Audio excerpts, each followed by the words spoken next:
Siyempre, kakain tayo ng ating bayabas. So, binili nga pala ito ng aking darling. So, request kasi ako na bumili siya niya. Binabalatan ko pala ito, guys. Ayan ako kumain. Diba?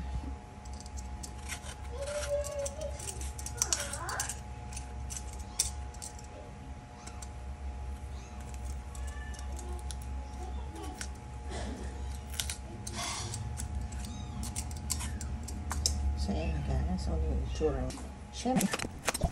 So, ang sarap. Siyempre guys. Yan.